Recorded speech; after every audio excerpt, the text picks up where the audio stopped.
जब जिंदगी बहुत संघर्ष में चल रही हो, बहुत दुख का जीवन चल रहा हो, बहुत कष्ट का जीवन चल रहा हो, बहुत कष्टमय जीवन चल रहा हो, तब शमी के 5 पत्ते, शमी के 5 पत्ते एक दुर्वा के साथ एक अक्षत चावल का एक दाना, वो भी हल्दी में भिंगोया हुआ हो या केसर में भिंगोया हुआ हो, शमी पत्र 5, एक दुर्वा, एक चावल का दाना, जो दिल से हृदय से बेलपत्री के वृक्ष के नीचे पार्थिव लिंग का निर्माण कर कर मट्टी का शिवलिंग बनाकर प्रदोष काल में, मतलब शाम के समय पर शिवलिंग बनाकर उस पे जल चढ़ाकर, जो ये 5 शमी का पत्र, एक दुर्वा और एक चावल का दाना, अपनी कामना कर कर, जो दुख चल रहा है बाबा से विनय कर कर एक एक पत्ता जब समर्पित कर दे, फिर एक दुर्वा समर्पित कर दे, फिर एक चावल का दाना समर्पित कर दे और बाबा का वहीं पर पुनः विसर्जन कर दे, 3 महीना तो जाने दो, 15 दिन के अंदर वो दुख कटता जरूर है, चाहे कोई भी दुख, किसी भी तरह का दुख क्यों नहीं। एक बेलपत्र के वृक्ष की परिक्रमा करने वाले को हजारों अश्वमेध यज्ञ का फल प्राप्त हो जाता है, हजारों अश्वमेध यज्ञ का फल प्राप्त हो जाता है। उसी तरह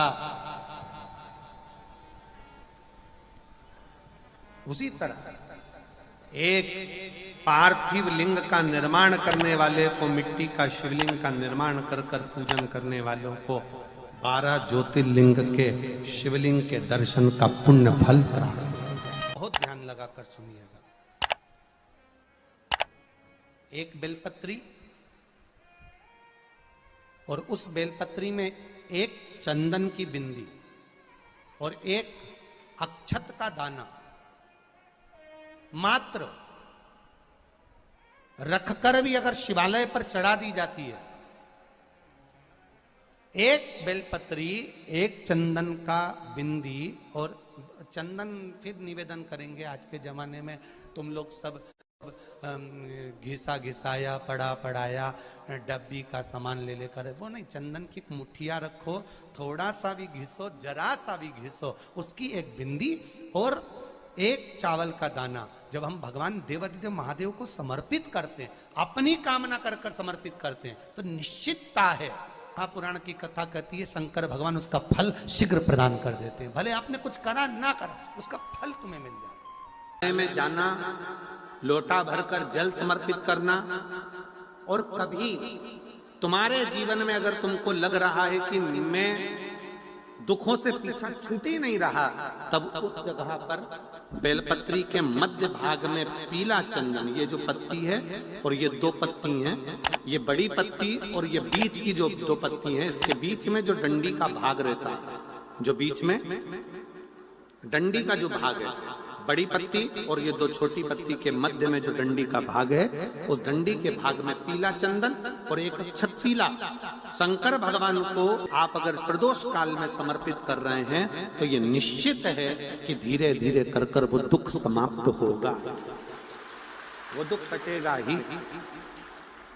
प्रगट वर्णन किया गया शंकर भगवान की आराधना में, शिव की आराधना में, जब तुम्हें लगता है कि तुम्हारा व्यापार नहीं चल रहा, कोई तुम्हें धोखा दे रहा है, लक्ष्मी नहीं आ रही, बहुत चिंता में पड़े हुए हो, बहुत टेंशन में जिंदगी चल रही है, बहुत बीमारियां तुमको घेर ली है और चारों तरफ अंधेरा ही अंधेरा नजर आ रहा है, तुमने विचार करा अब मैं तो मर जाऊं तो अच्छा, मैं सुसाइड कर लूं तो अच्छा, मैं मर जाऊं तो अच्छा, तो मरने से पहले एक काम कर कर देखना, शंकर भगवान की आराधना कर कर देखना, शिव पर एक लोटा जल चढ़ा कर देखना, और ज्यादा चिंता, ज्यादा टेंशन हो तो बेलपत्री के जड़ को घिसकर उसका चंदन बनाकर शंकर को लेपन कर कर उसकी भी आराधना कर कर देखना कि बेल चंदन का फल क्या।